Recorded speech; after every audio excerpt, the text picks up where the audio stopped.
What's up, guys? It's your boy here reacting to his story again. I outsmarted my bully, and his name is His Story, so go check it out. It's actually pretty good.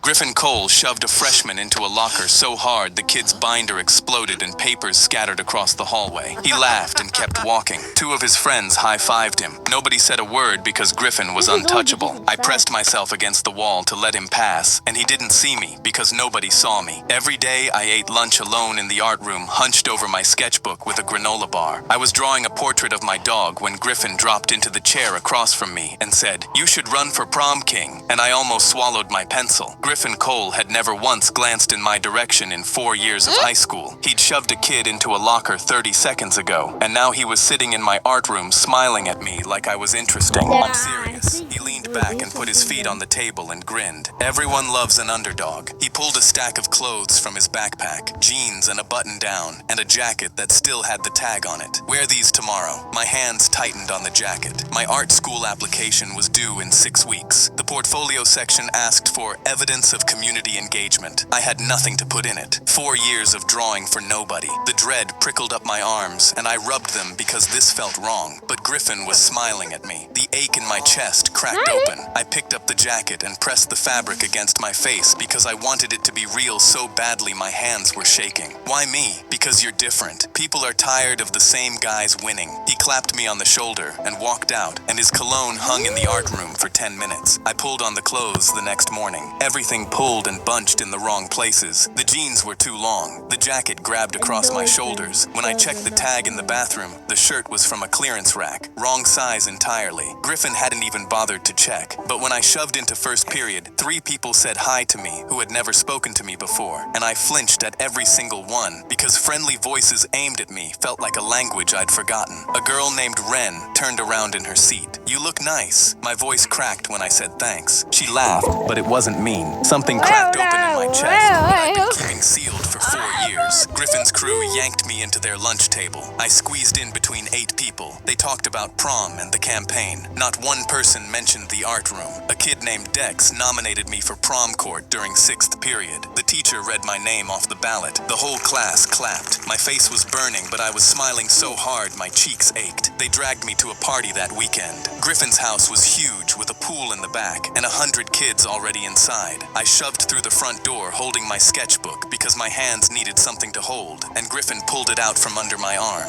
"Come on, show them what you can do." He opened it to a portrait of my dog. People crowded around the sketchbook. "That's incredible." A girl asked me to draw her. I said sure, and she hugged me. I froze with my arms at my sides. The last person who'd hugged me was my mom. I drew her in 15 minutes while the party swirled around me. She watched my hand move without talking. When I showed her the finished portrait, she pressed both hands over her mouth. Her eyes filled with tears. Nobody's ever drawn me before. I taped it to the wall, and 3 more people asked for portraits, and for one night the sketchbook was the coolest thing in the room, instead of the thing I hid behind. Ren dropped onto the back porch next to me while I was drawing the pool. She hopped onto the railing and dangled her feet and watched me work for a full minute without talking. "You're really good."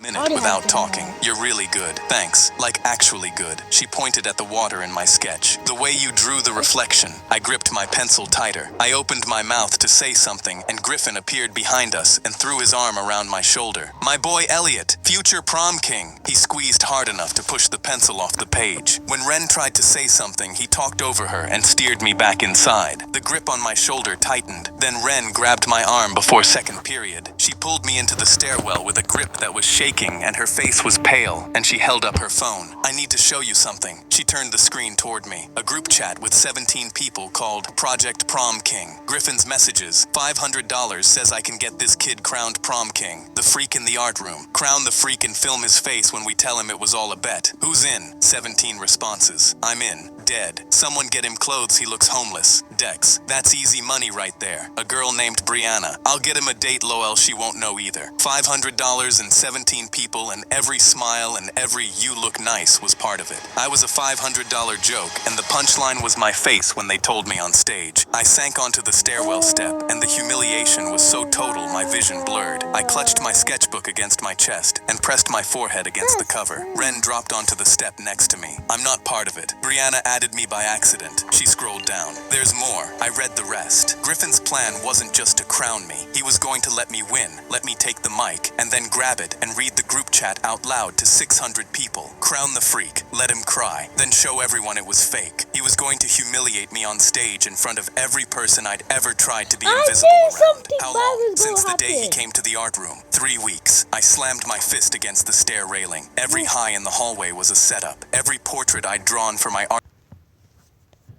Yeah. How long? Since the day he came to the art room. 3 weeks. I slammed my fist against the stair railing. Every high in the hallway was a setup. Every portrait I'd drawn for my art school application was built on a lie. And every kid who'd sat at my table and let me draw them would find out they'd been part of a bet they didn't know about. I ripped the jacket off and threw it down the stairs, and it landed in a heap at the bottom. I need to tell you something else, Ren said. Griffin told the group chat that if you find out and drop out, anyone who spent money on the clothes or the nomination gets their money back from him. He needs you to stay in so he wins the bet. I grabbed the railing and pulled myself up. Then I'm staying in. I pressed my face into my pillow, and the humiliation pinned me to the mattress. But around midnight, I threw the covers off, and the fury took over. Griffin bet $500 he could put a crown on my head and film me crying. I pulled on my own clothes, paint-stained jeans, and a hoodie with charcoal smudges. Griffin saw me in the hallway, and his grin flickered. Where's the shirt? Didn't fit right. The fury kept me upright as I brushed past him. I set up a table in the cafeteria with my sketchbook and a sign. Free portraits, 5 minutes. First day the chair across from me stayed empty. I drew for the entire lunch period with an empty chair across from me. Griffin's whole table was laughing. Someone said, he's just sitting there, loud enough to carry. The desperation was choking me. I gripped my pencil so hard it snapped. I taped the broken halves together and kept drawing because quitting meant Griffin was right about me. Ren dropped into the chair at the end of the period. Draw me. She sat still, the freckle under her left eye. The way her hair fell. When I showed her, she didn't gasp like I expected. She just stared at it. That's how you see me? That's how you look. She folded it carefully and put it in her jacket pocket and patted it twice. I'll be here tomorrow, and I'm bringing people with me. She did. 3 kids the next day, 9 the day after that, 20 portraits in 3 days, and my hand cramped by the end of each lunch period. Each one I signed and taped to the wall outside the cafeteria, and people started stopping between classes to find their face. Ren printed flyers. Vote Elliot. He actually sees you. She plastered them on every wall. Griffin noticed fast and fought back harder. He ripped a button off a freshman's shirt and flicked it down the hall. You're voting for the art room, freak? He spray-painted joke across my campaign poster, and I had to scrub it off with my bare hands while people filed past. Owen's team put up professional posters with slick slogans. Owen's campaign had money, clout, and a lacrosse team behind it. The hallway poll showed Owen ahead by 30 points. The whiteboard showed the gap was so wide it felt like a canyon.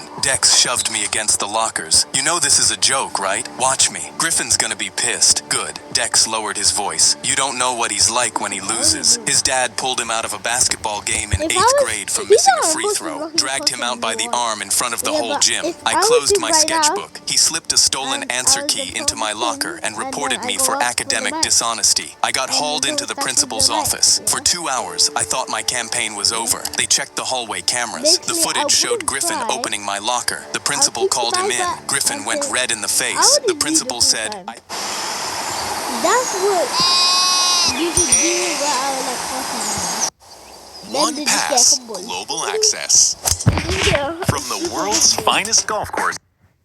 The principal said, I think we're done here. Griffin stormed out and kicked a trash can so hard it dented the wall. The humiliation hit like a truck. The cheating accusation spread faster than the retraction. Kids who'd been wearing my buttons stopped making eye contact in the hallway. I heard he cheats. I heard he got expelled from his last school. The portrait wall was thinning. Griffin's crew walked the halls telling people the portraits were embarrassing. And one by one, the faces came down. 20 portraits became 14, became 9. Each empty spot on the wall was a person person who'd been scared into pretending they'd never sat at my table. Ren found me staring at the empty spots on the wall. They're scared of him, I know. Are you? My hand grabbed a fresh portrait and taped it over an empty spot. Yes, she squeezed my arm. Good. Scared people fight harder than anyone. Griffin started making a list. Every kid who'd sat at my portrait table. Every kid wearing a button. He told his crew to remember the names because when this is over, everyone who backed the freak is going to know what that costs. The threat spread through Sorry about list. that. Every kid who'd sat at my portrait table. Every kid wearing a button. He told his crew to remember the names because when this is over, everyone who backed the freak is going to know what that costs. The threat spread through the hallways like a virus. 3 kids came to my table and quietly asked me to take their portraits off the wall. They couldn't afford to be on Griffin's list. Then Griffin went after Ren. She came to school the next day with red eyes and wouldn't tell me what happened until I blocked her car door and said, "What did he do?" She told me everything. How he cornered her between 2 cars. How he leaned over her and said, "When this is over and he loses, everyone's going to remember you as the girl who backed the freak." She was shaking, and the fury hit me so hard, my vision tunneled, and my foot connected with her tire so hard, it throbbed. He doesn't get to touch the people who helped me. She wiped her eyes. I'm not quitting. Neither am I. The night before the pep rally, I spread every remaining portrait across my bedroom floor and looked at the faces and counted them. 23 people who'd risked Griffin's wrath to sit at my table. 23 people who looked me in the eye while I drew them. If I lost, every one of them would be a target. The pep rally was my last shot. Owen got a microphone and a podium and a highlight reel on the gym screens. The administration told me I could speak from the floor. No microphone and no screen. My feet planted on the gym floor in front of 600 kids. My name is Elliot. I eat lunch in the art room because nobody ever asked me to sit anywhere else. 3 weeks ago someone did. It wasn't real, but the way I felt was, the gym went quiet. I'm not running because I think I deserve a crown. I'm running because every kid who eats alone deserves to know somebody sees them. The sketchbook went up above my head. I drew 42 of your faces. I saw you. No microphone. The gym was silent. For 3 horrible seconds, nobody moved, and I thought I'd miscalculated everything. Then a girl in the back row stood up. Just one person. Then the kid next to her. Then a whole section.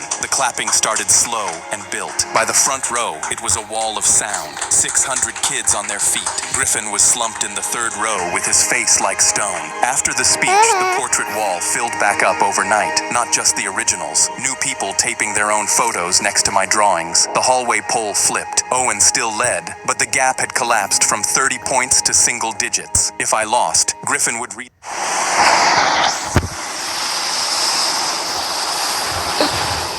I thought he had 42.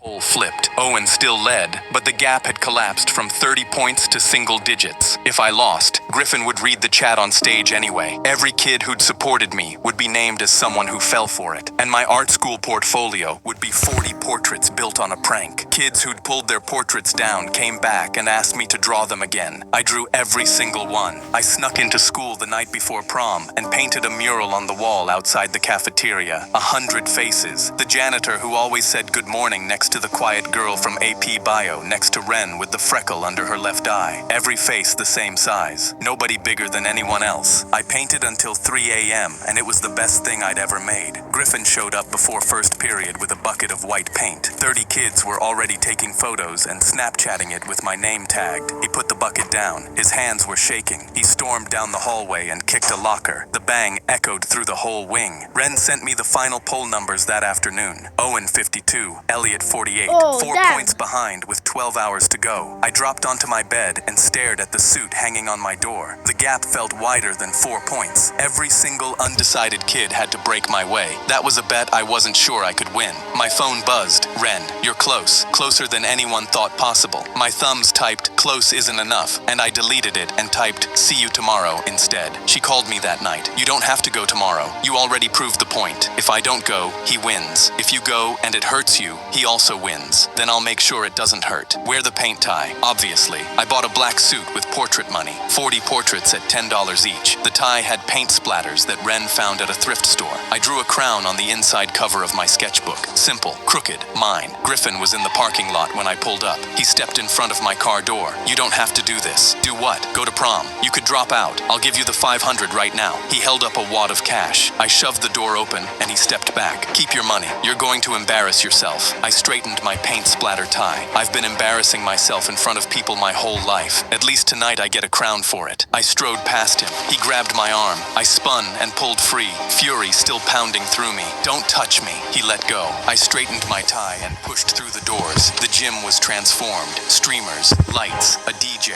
600 kids. The energy was so loud I could feel it in my ribs. Ren met me at the door in a green dress with one of my portraits pinned to her corsage. Ready? No. Good. Let's go. They announced the court. 5 names. I was one. Owen was one. We lined up on stage and the lights were blinding and my hands were shaking but my feet were planted. And your prom king is... The principal opened the envelope. Elliot Ward. The room erupted. I didn't move. The sound hit me like a physical thing. My legs locked. Ren was screaming my name from the front row. The joy hit so hard my knees almost buckled. 600 kids screaming and the floor vibrating and Ren jumping up and down in the front row. They put the crown on my head and the emotion hit me so hard I had to grab the podium. Cheap gold medal. It sat crooked because my head was smaller than Owen's and the edge dug into my temple and it was the heaviest, lightest thing I'd ever worn. The principal reached for the microphone. Griffin stood up in the third row. He was heading for the stage. He was going to grab the mic and read the chat and destroy everything in front of 600 people. I lunged forward and took the microphone from the principal's hand before Griffin made it to the stairs. The room went quiet. I could see Griffin in the third row, arms crossed, waiting. He was waiting for me to break, to deliver the punchline of his $500 joke. I lifted the mic. 3 weeks ago, I ate lunch alone in the art room every single day. I talked to my sketchbook more than I talked to people. Then somebody noticed me. I turned toward Griffin. He shifted in his seat. Griffin Cole walked into the art room and told me I should run for prom king. He gave me clothes. He got me invited to parties. He got me nominated. He got people to talk to me for the first time in 4 years. Dead silence. Griffin was standing at the edge of the stage. He'd made it halfway up the stairs before 2 teachers blocked him. His crew was exchanging glances, and 2 of them shifted their chairs away from him. What Griffin didn't know is that I found out about the bet 3 weeks ago. The ripple hit the room like a shockwave. I could see it travel row by row, heads turning, mouths opening. Griffin's face went white and his hands dropped from the armrests to his knees. $500, 17 people, crown the freak.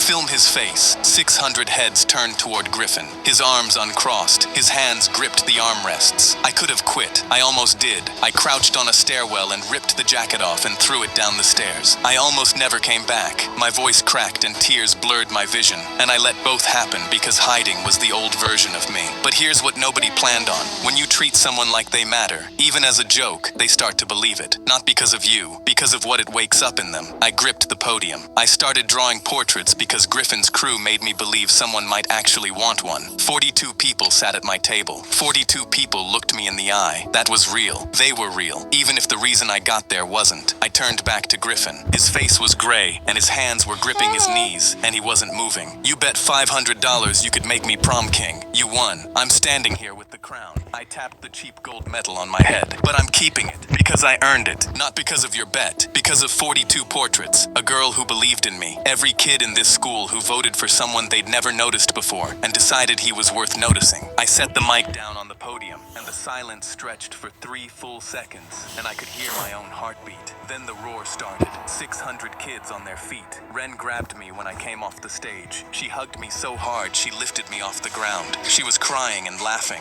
My crown fell off. She caught it one-handed and put it back on my head and tilted it until it sat right. She pressed her forehead against mine. I could feel her tears on my face. You earned that. We earned that. None of this would have existed without the girl who sat at an empty table on day 1. The crowd was still on their feet. Someone started chanting, Elliot. It spread through the gym until the streamers vibrated. Griffin stood up. The chanting died. The whole room was looking at him. He reached into his jacket with a shaking hand and pulled out $500 in cash. He held it up so the whole room could see. He won fair. His voice was quiet. His jaw was tight. He set the money on the edge of the stage and walked back to his seat and put his head in his hands. The relief and pride were so tangled together I couldn't separate them. I picked up the cash and handed it to the DJ. Play something good. The kids on Griffin's list were safe. Every portrait on the wall was real. My art school application was real. The freshman whose button Griffin had ripped off was standing in the second row. He reached into his jacket and pulled out the Vote Elliot pin he'd hidden inside and held it up above his head. head. Then another kid held one up. Then 10 more. The DJ cranked the speakers. The whole gym rushed the floor. I was dancing in a paint-splattered tie with a crooked crown and Ren's hand in mine. Griffin Cole was leaning against the bleachers alone, watching the kid he bet against own every second of the night he'd planned as a joke. Dex found me. I'm sorry. I know. I voted for you. So did half of Griffin's table. He held out his hand. I shook it. He pulled me into a hug and pounded my back. I'm sorry, he said one more time into my shoulder. Stop apologizing and go dance. I danced until my feet hurt, and then I dropped onto the gym steps with the crown in my lap and pulled out my sketchbook. I drew the gym, the lights, the streamers, Ren in her green dress, the crown on the velvet pillow, and in the corner of the page, small and alone by the bleachers, I drew Griffin. My hand shook while I did it because the anger hadn't fully left, but I drew him anyway, the same size as everyone else, because everyone deserves to be seen, even the people who tried to make sure you weren't.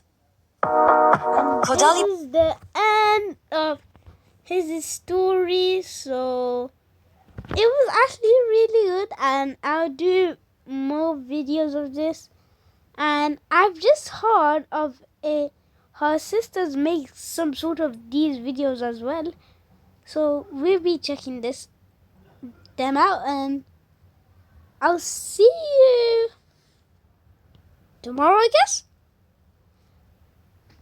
Alright. Bye. I'll see you tomorrow. What was it?